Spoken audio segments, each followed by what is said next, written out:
जैसे जैसे अफगानिस्तान में सिचुएशन वर्स होते जा रहा है, वैसे वैसे पाकिस्तान के खैबर पख्तून एरिया में टेररिस्ट अटैक बढ़ रहा है। पाकिस्तान अपना 2/3 बॉर्डर अफगानिस्तान से शेयर करता है। पाकिस्तान का बॉर्डर पामीर से लेके बलूचिस्तान के कोस्ट तक अफगानिस्तान के साथ शेयर होता है। पारा चीनार में बेसिकली सेक्टेरियन स्ट्राइफ बहुत ज़्यादा होता है। सेक्टेरियन स्ट्राइफ मतलब वायोलेंस जो दो सेक्ट्स के बीच में होते हैं। पारा चीनार में बेसिकली पख्तून शिया रहते हैं और वो हमेशा अटैक किए जाते हैं तहरीक तालिबान के द्वारा। तहरीक तालिबान बेसिकली एक पख्तून सुन्नी ग्रुप है और ये वहाबिज्म में भरोसा रखता है।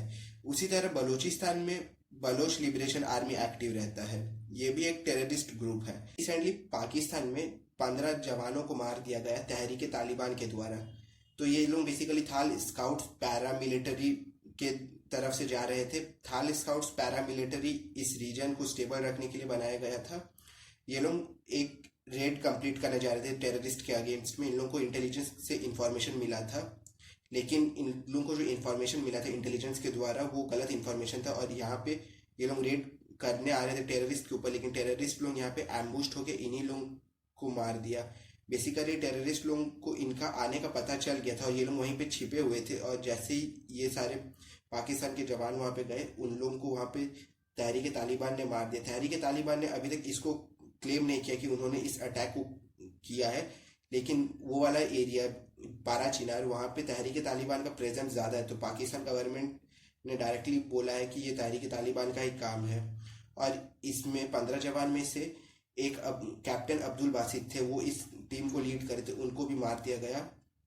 पारा चिनार सबसे इम्पोर्टेंट एरिया है खुर्रम एरिया का, और पारा चिनार में बेसिकली पॉपुलेशन 75 to 80,000 रहता है। ये उतना बड़ा सिटी नहीं है। कैप्टन अब्दुल बासित डेपुटेशन में गए थे बलोच 28 बलोच आर्मी रेजिमेंट के तरफ से।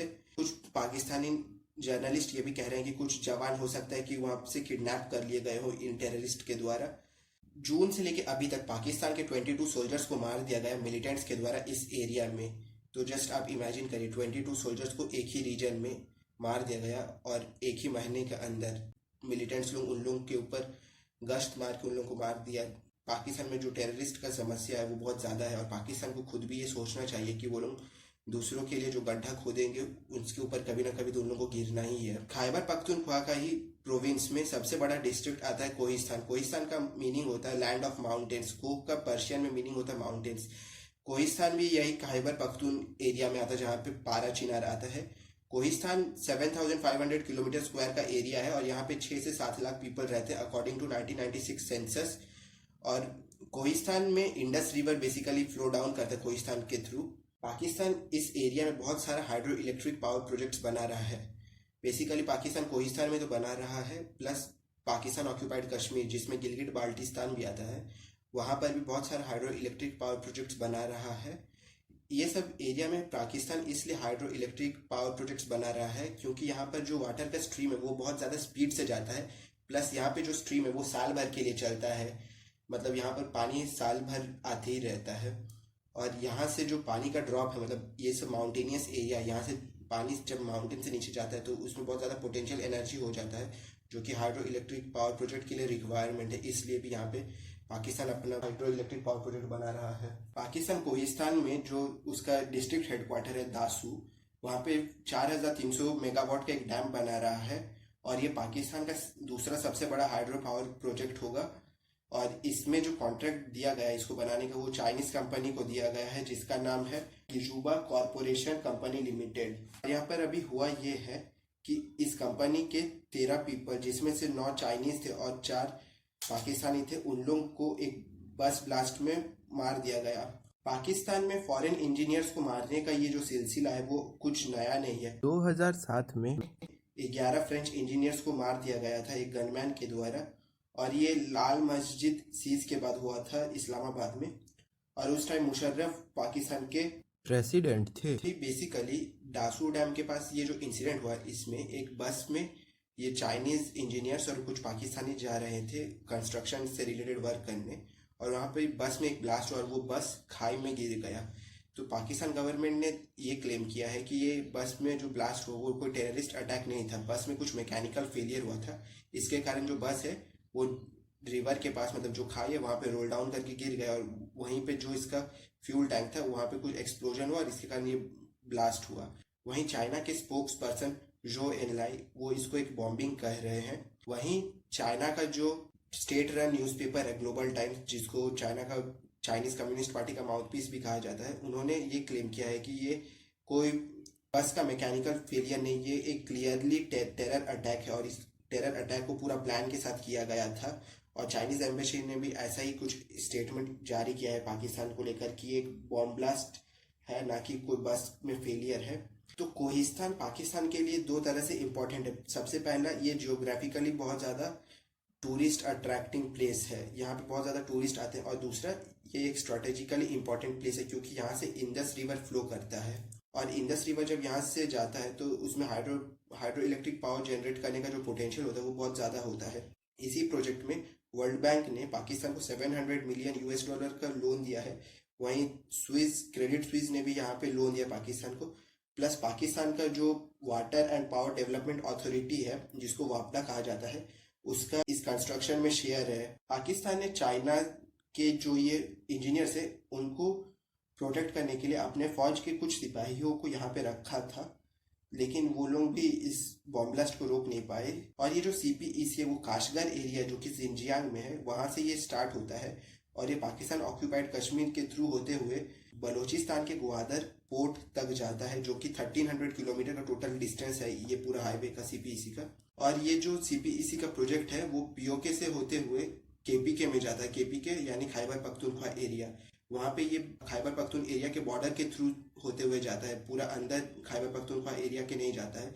प्लस बलूचिस्तान में भी वही साइड साइड से चल जाता है, अंदर तक ये प्रोजेक्ट नहीं जाता क्योंकि चाइनीज इंजीनियर्स को उनके लाइफ का डर रहता है कि उनके पाकिस्तान को इस बात का डर है कि अगर ये प्रोजेक्ट वहां से मतलब खैबर पख्तूनख्वा एरिया और बलूचिस्तान के अंदर से लेके जाया जाएगा तो वहां पे टेररिस्ट अटैक होने का चांसेस बहुत ज़्यादा है। और इस अटैक को देखते हुए बहुत सारे थिंक टैंक्स ने ये कहा है कि ये बेसिकली चाइना को टारगेट करने के लिए अटैक हुआ है। चाइना को इसलिए टारगेट किया जा रहा है क्योंकि चाइना का बहुत ज़्यादा इन्वॉल्वमेंट हो गया CPEC प्रोजेक्ट में, और पिछले 2 सालों में चाइनीज़ वर्कर के ऊपर ये जो अटैक्स होते हैं वो बहुत ज़्यादा बढ़ा है। मई 2017 में 2 चाइनीज वर्कर को किडनैप कर लिया गया था और उसके बाद उन लोगों को एग्जीक्यूट कर दिया गया था बलोच इंसर्जेंट्स ग्रुप के द्वारा। फिर नवंबर 2018 में चाइनीज जो काउंसिलेट है कराची में, उसके बाहर अटैक हुआ था। यह अटैक फेल हो गया था, लेकिन कुछ पुलिसमैन और एक सिविलियन मारा गया था और एक टेररिस्ट भी मारा गया था। यह अटैक को बलूच लिबरेशन आर्मी ने क्लेम किया था। मई 3, 2004 में एक बॉम्ब अटैक हुआ था जिसमें 3 इंजीनियर्स मार दिए गए थे ग्वादर में। ये बेसिकली कार के अंदर बॉम्ब रख के अटैक हुआ था। फिर सुसाइड बॉम्बिंग के कारण 11 फ्रेंच इंजीनियर्स को कराची में मार दिया गया था। 29 जून 2020 को कराची स्टॉक एक्सचेंज में एक अटैक हुआ था बलोच इंसर्जेंट्स ग्रुप के द्वारा, और इस अटैक को करने का मकसद ये था कि चाइना का जो गवर्नमेंट है वो 40% स्टॉक बाय कर रहा था कराची स्टॉक एक्सचेंज का। जुलाई 2007 में गनमैन ने 3 आदमियों को मार दिया था पेशावर में। और आपको जैसे कि बताऊं तो अभी हाल फिलहाल में पाकिस्तान में हजारा कम्युनिटी के कुछ वर्कर्स को बलूचिस्तान में मारा गया था। 2013 में नंगा पर्वत बेसिकली इंडिया का पार्ट है, लेकिन उसको अभी पाकिस्तान ने ऑक्यूपाई करके रखा है। तो 2013 में 13 क्लाइंबर्स को मार दिया गया था एक गनमैन के द्वारा। वो लोग बेसिकली क्लाइंबिंग कर रहे थे नंगा पर्वत का। तो अभी मेरे को जहाँ तक लगता है कि कोई टूरिस्ट अगर सोच रहा होगा पाकिस्तान में जाने का प्लान, तो ये सब के बारे में सुन के वो पूरा अपना प्लान को बदल देगा। रशिया, जो कि पहले USSR था, उसने जब अफगानिस्तान में अपना इन्वेजन किया था तब पाकिस्तान ने मुजाहिदीनों को भेजा था अफगानिस्तान में जिहाद करने के लिए। तो वही जब मुजाहिदीन लोग बाद में तालिबान का रूप ले लिए तब USA ने उनके ऊपर अटैक करने के लिए अफगानिस्तान को इन्वेड किया था। तो तब यही मुजाहिदीन लोग छिपने के लिए पाकिस्तान आ गए थे, और इन्होंने अपने आइडियोलॉजी को पाकिस्तान में जो भी कट्टर समूह थे उन लोगों में फैलाया, और इसी का रिजल्ट ये है कि पाकिस्तान में अभी इतना ज़्यादा टेरर अटैक हो रहा है। इसीलिए कहा जाता है कि अगर आप दूसरों के लिए कुछ बुरा करेंगे तो वो बुरा आपके साथ भी होगा। तो पाकिस्तान ने अफगानिस्तान को अनस्टेबल करने के लिए ये सब मुजाहिदीन को पैदा किया, प्लस इन लोगों को वेपन्स दिए। लेकिन अब यही मुजाहिदीन लोगों का आइडियोलॉजी पाकिस्तान के लोगों के अंदर भी धीरे धीरे चल गया, जो ऑर्थोडॉक्स है, और वो लोग अभी पाकिस्तान को भी अभी एक शरिया लॉ के अंडर लाने का कोशिश कर रहे हैं।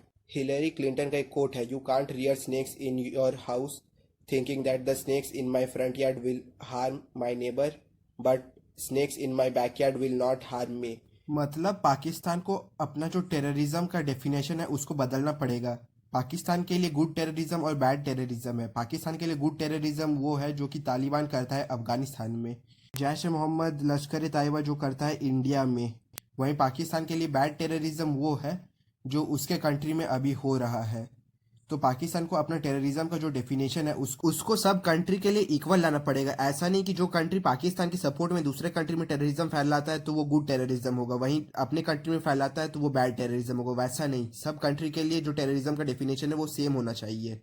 इस कोड का मतलब बेसिकली ये है कि पाकिस्तान ने जो मुजाहिदीन लोगों को ट्रेन किया था, फंड किया था, वही मुजाहिदीन लोग में से कुछ फ्रैक्शंस पाकिस्तान के अगेंस्ट हो गए हैं। तालिबान भी बेसिकली दो तरीके के होते हैं। एक है अफगान तालिबान, और अफगान तालिबान अफगानिस्तान गवर्नमेंट के खिलाफ है और पाकिस्तान गवर्नमेंट को सपोर्ट करता है। वहीं तहरीक तालिबान पाकिस्तान गवर्नमेंट को सपोर्ट नहीं करता, पाकिस्तान गवर्नमेंट के अगेंस्ट में है। तो पाकिस्तान गवर्नमेंट को ये कोट ज़्यादा अभी समझ में आएगा। वहीं मैंडलिन एल्ब्राइट ने भी एक कोट दिया था कि पाकिस्तान अभी एक ग्लोबल माइग्रेन बन गया पूरी दुनिया के लिए। तो इसका मतलब चाइना को समझ आया होगा। चाइना को पहले लगता था कि पाकिस्तान चाइना के जो भी नेशनल्स है उन लोगों को कोई हार्म पहुंचने नहीं देगा, और ये बेसिकली यूएसए, इंडिया और अफगानिस्तान के पीपल्स इससे हार्म होंगे। लेकिन चाइना को अब ये समझ आ गया है कि वो लोग पाकिस्तान में जो भी अभी टेरर ग्रुप है उन लोगों का प्राइमरी टारगेट में चाइनीज़ है, क्योंकि चाइनीज़ लोगों को वो लोग ऐसा थ्रेट देख रहे हैं कि चाइनीज़ लोग उन लोगों के कंट्री में जो भी इस्लामिक रिचुअल्स है उसको ऑल्टर कर सकता है, जैसे उसने अपने कंट्री में उइगुर मुसलमान लोगों के साथ किया था जिनजियांग में। और प्लस जो भी चाइना का प्रोजेक्ट है उसमें चाइनीज़ वर्कर्स को उस प्रोजेक्ट में काम में लिया जा रहा है, ना कि पाकिस्तान के जो नेटिव्स है वहाँ पे उनको उस काम के लिए लिया जा रहा है।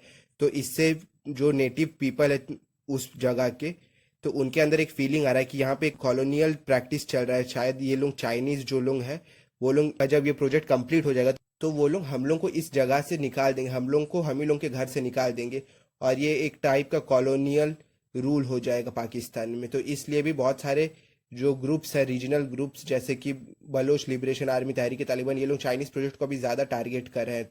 और इसी के साथ ये वाला वीडियो का एंड करता हूँ। होप करता हूँ कि आज आप लोग कुछ नया सीखे होंगे और आप लोगों को जो पाकिस्तान और अफगानिस्तान के बीच में अभी करंट इशू चल रहा है उसके बारे में अंडरस्टैंडिंग हुआ होगा। अगर आप लोगों को ये वाला वीडियो इन्फॉर्मेटिव लगा तो इस चैनल को सब्सक्राइब करिए और अपने फ्रेंड्स को भी इस चैनल के बारे में बताइए।